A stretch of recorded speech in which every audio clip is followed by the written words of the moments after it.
No, did I hear I don't have an opening statement? I love it. That might be the best thing I've heard in a long time. Please, talk about the pressure of being #1 rated in the conference. Yeah, that doesn't mean anything to us, and so there's no more expectations put on us from the day that we walked into that building. We expect to be good and win games, and that's never changed. And so because other people, think that we might win some games, that doesn't really change our mindset. And so, I think the only thing about it for me is I like to be on a different team than you guys are on. I like to prove you wrong than rather prove you right. So now we're working to prove you right, I guess, rather than prove you wrong. So competition, recruiting is very competitive in the Pac-12. What advantages do you sell for the Huskies and the Washington, for the Huskies in the area itself, the greater Seattle area? Yeah, I think we have a lot of unique things to sell. I really do. Our whole thing is just looking for the right kid that fits us. And I think there's a lot of really good programs out there. And that's what this whole recruiting process is about, is figuring out where you fit the best. I mean, I tell the kids that we recruit, if you fit somewhere else better than Washington, then you should go there. I mean, it's not about selling a kid like this is a better place than wherever. It's about finding the right fit. And I think our coaches have been really good at that. And I always say, when you find the right place, the right fit, that's when the magic happens. What's the quote-unquote Husky player, the right fit, the player that you're looking for? Yeah, I think a guy that, is passionate about football, that understands the importance of school, doesn't have to love it, but understands he's going to do it and grind it. Great teammate, like a good dude that people like to be around. I mean, those are the guys that we're trying to find. Thank you, Coach. Yeah. Chris, why has Utah been a tough matchup for you the last couple of years? I don't know. I think they're a good team. I think that's probably the main thing is they play tough physical football and they're well coached. And I think Utah's a tough matchup for everybody. I don't think it's anything unique to us. Yeah. Chris, any news on Hunter Bryant? Who? Hunter Bryant. Who's that? Yeah. So Hunter did have surgery, and we'll just see how he progresses. He's not going to be ready at the start of the season. May end up being his redshirt year, especially with the 4 games that we can play. But he will not be ready at the start of the season, and it'll be a month or 2 before we can even kind of really see where he's at. The surgery went really, really well. It was a really unique injury, that they rehabbed it. The rehab was really going well for him to do spring football. And then just in a workout, it just kind of swelled up and wasn't acting right. And so then they did decide to go in there and felt really good about what they did. And our doctors usually don't come out saying we feel really good about, all this, but they did. So I think his long-term prognosis is really good. It's just going to take some time to get him back. What does Byron Murphy need to do to kind of take that next step? Well, I think play more. But Byron's played like 6 games for us, so I'm excited to see what he's going to do. But, he's played very little football for us in the big picture. And so it'll be fun to hopefully get him out there and keep him out there longer than we had him last year. You saw him behind the scenes as a freshman, winning Scout Team Player of the Year, and then you saw that small glimpse. Just what does he bring to that secondary? Yeah, I just think he's a real instinctual player. He's got really good ball skills. I think he's one of those guys that you see him in high school and he was a really spectacular receiver. A lot of times those DBs are on the other side of the ball because they can't catch, but he can catch. He has a knack for getting his hands on the ball. And that's what I kind of think about when I think about Byron, is just he's just got good instincts for the game. But like I said, I'm as excited as anyone to really see him go through a full season, compete day in and day out. Yeah. Yeah.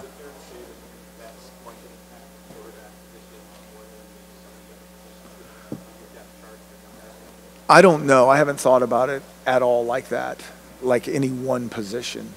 I just think there's going to be some freshmen that we play from the very start, and they're going to go play, and other guys are going to say we're going to redshirt them, and they might not get in the game at all. And then there's going to be other guys that will say, hey, maybe down the road, and then injuries are going to be a factor in all this type of things. So I don't think about it in terms of like any really one position. We'll just kind of see how it goes and how kids develop and how the injury thing goes for us. One second. Adam, did you have another question on? I want to follow up on Hunter. Yeah, okay. Go ahead. Announced that on social media. Was that a discussion with him in particular about kind of his decision to put that out there at that time? Yeah, it was. Obviously, it was not so much a discussion than really probably a look and a one-word, really? Other than that, and it's like, oh, yeah. Well, I mean, it's such a promising start last year, obviously, as a true freshman year. How does that kind of dynamic? It's football. You're going to have that. I mean, we haven't even got started, and we're talking about that. I mean, that's the game. We'll get him back. Next guy up. Next personnel group up. It is what it is. And so that's what I think. Can we stay on the injury topics? Well, a lot of guys coming back. Yeah. At the end of last year, but we feel good about where everyone's at. Yeah, everybody else is on progress. The progress is where we hoped they would be, and so we'll be smart with certain guys in camp. And it's a long season, and we got to build it. Not only you got to build up you got to build up your whole team. I think that's one of the things we've learned, to go from 0 to 100 miles an hour practice one is probably not the smartest thing to do because you haven't played football, but certainly with guys that have been injured for a long time, and we throw them into the mix. And so we'll have a plan for each one of those guys and be really smart with them. But everybody else is, where the trainers and doctors thought they would be. What's been your assessment of the 10th assistant coach, Will Harris? You've had a few months now to be with him. What's been your assessment of the position overall, his just things like that? Yeah, really good energy. Guys really like him.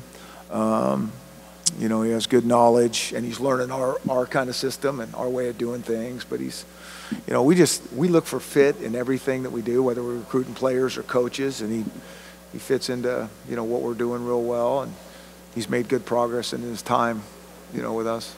And now you haven't mentioned about it, but the offer thing, what's the way to fix that in your mind? Because I know obviously you don't have all the answers. The offer thing, some schools offer more kids than others. You're talking about recruiting. Yeah, recruiting.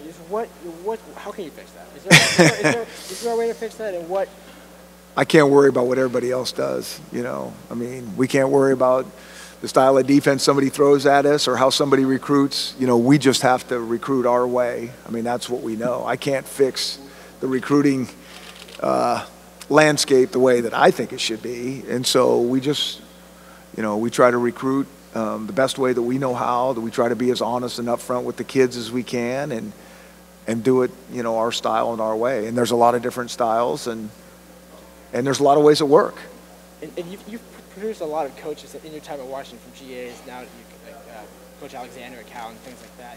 When you send guys out into the coaching world, is there kind of a trust element there where you hope that they don't come back to, maybe it's one of those calls you got to make? Yeah, I wish Jonathan and Justin weren't in this conference. I'm happy for them, but I'm like, I wish there was a lot of other places they were, like 130 other different schools and maybe in this conference. But it is what it is, and I'm happy for them. That's just kind of how it goes. Chris, sports betting, it seems like it's something that college football is going to have to reckon with here sooner rather than later. For you, do you have any concerns about that becoming a thing? Not really. I guess it's just another thing that we're going to have to deal with. I mean, I really hadn't given it much thought. I heard about that rule and didn't think twice until I guess we started talking about it, a few days ago. It always comes down to guys just doing the right thing, as us as coaches educating our guys on what is wrong, what is right, what is wrong, and guys are going to have to just do things with integrity and character. And I mean, whether it's legal to bet on games or not, to me, it's all the same. And so maybe this is just a topic that we're going to have to pay a little closer attention to, but I don't see it being a big thing with our guys. There's been some conversation about injury reports becoming Right. required across college football. Yeah. Is that something that you're averse to, or? I mean, what I would hope in college football is that whatever we're talking about, everybody's kind of on the same page, whether we're talking about transfers, who can get graduate transfers, whether we're talking about, injury, whether you're talking about how many league games a conference should play. Like, I just wish we were all doing the same stuff. And then we go from there. Got a bunch of new coaches in the conference. You had to build at Washington. Difference between building and maintaining. Now you're in that. What's? Yeah, they're both hard. Yeah, they're both hard. I mean, it doesn't feel like in the position that we're in that things are easier by any stretch of the imagination. It might feel a little bit different, but it's all equally hard. You're fighting every day you come into the office, whether you feel like and I think everybody still feels like you're building. I don't feel like we've even kind of arrived. I think we feel like, we're maybe more on the same page nowadays throughout the program, from doctors and trainers and players and academic people, all that. But then you have to fight for it every single day. I mean, it's just, that's what you do, whether you're talking about a team or a company. And so it's all equally hard work. Pete Carroll was asked one time if it was harder to get to the top or stay there. Yeah. And he said, to get there. Yeah. Yeah, and maybe if you, I don't know, ask Nick Saban, he might say to stay there. I think you can make a case either way. I think that, like I say, I think they're both really, really hard. We're trying to get there. We have not arrived. We've made some progress, but it's all hard work. I mean, I think you can truly, like, if you win a national championship, or 2 years ago we win the conference, and that's how you got to kind of think, is you got to think about just winning your first game and then your second game, and then hopefully, maybe you can win a conference. And that's, as we know, hard to repeat. We couldn't get it done this last year, so it's all equally hard.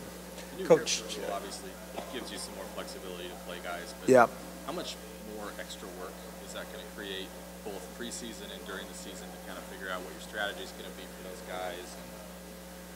I don't know, because we haven't been through it. I'm not seeing it as extra work. I'm seeing it as like, we probably are going to make some decisions on some freshmen and go, you are playing. And there's going to be other guys that will say, in our mind, you're going to redshirt.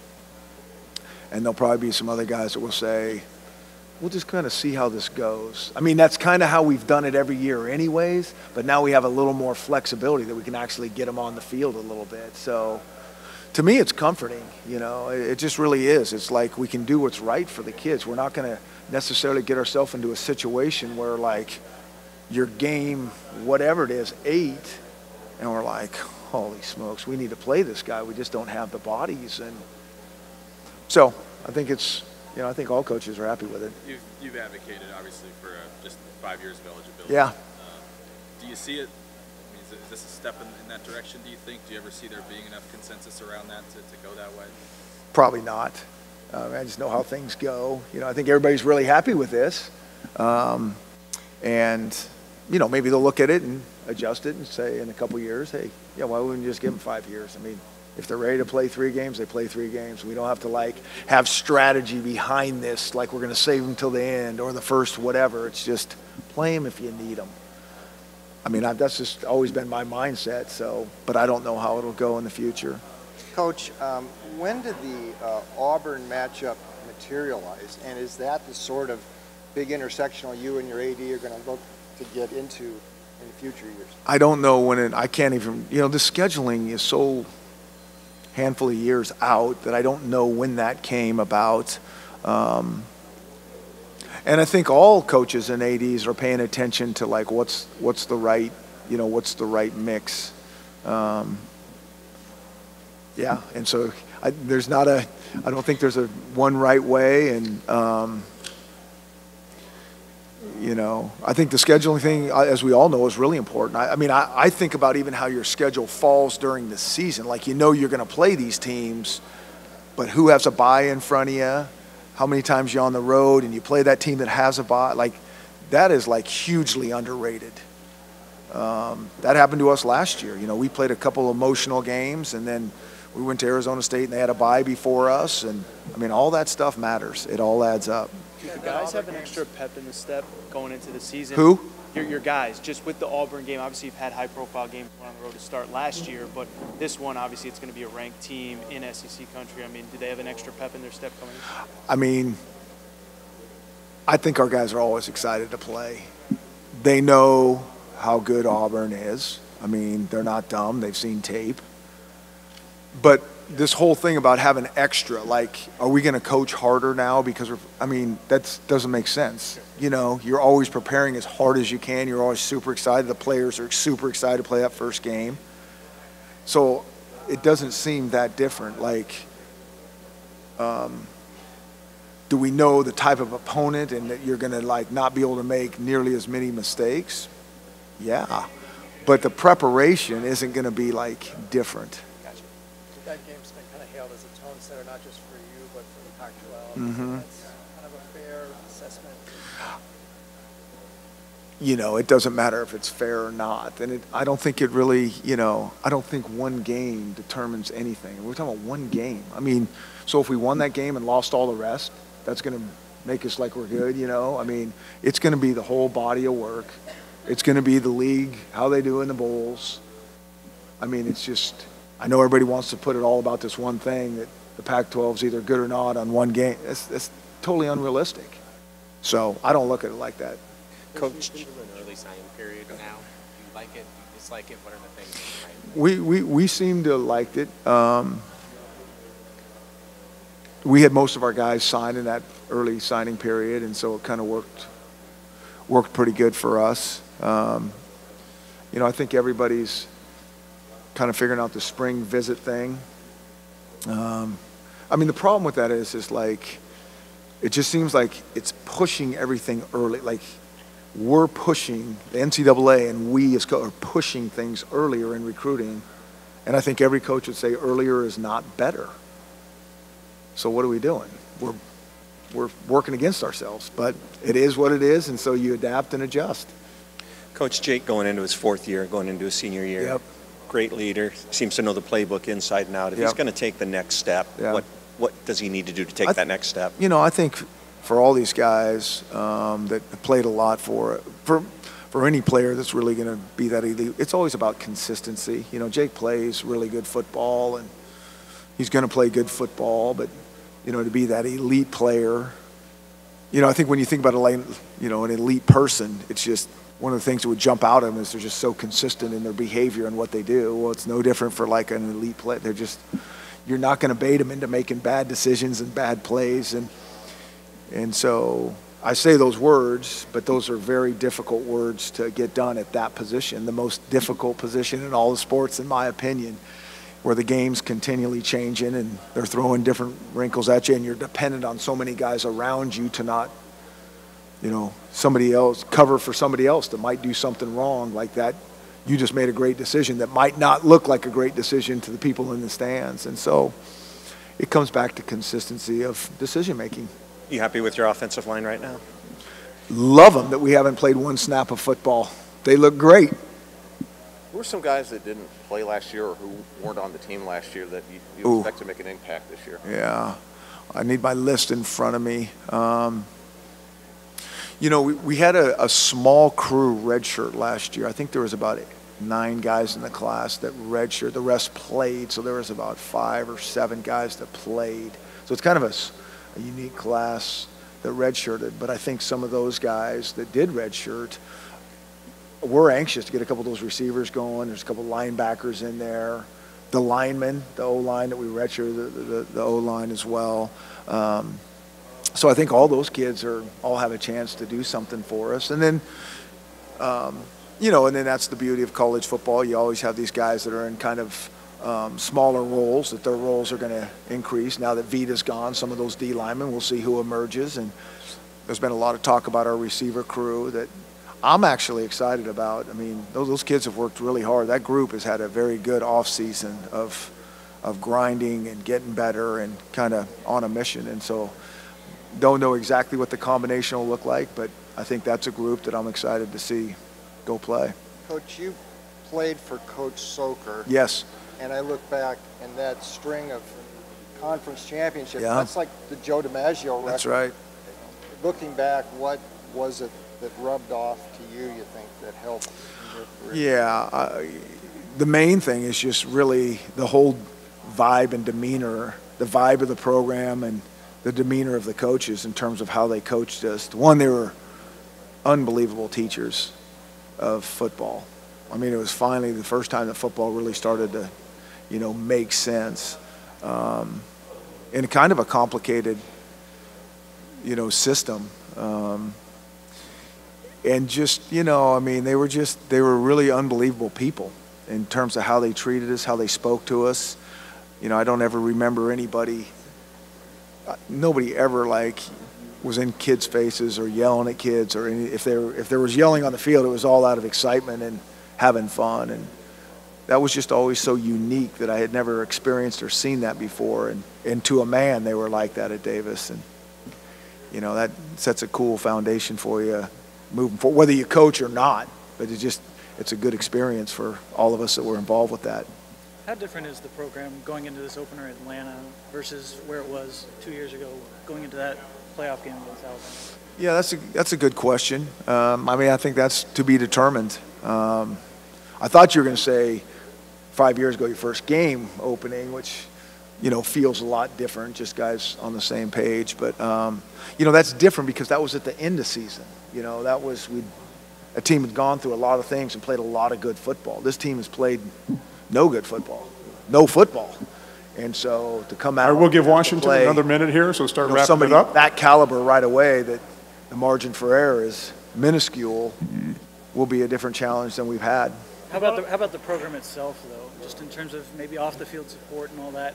How have you seen a progression, I guess, from then to now? Yeah, I think once you get through the first couple of years and you get everybody going the same direction, that certainly feels different. I think the last couple of years, it's felt like we're kind of all on the same page, and that certainly doesn't mean like it's easy or we, we got there. I mean, you're still working your tail off day in and day out, but you have a lot of other people around you and people in the locker room that are already on the same page to get the others kind of going the same direction.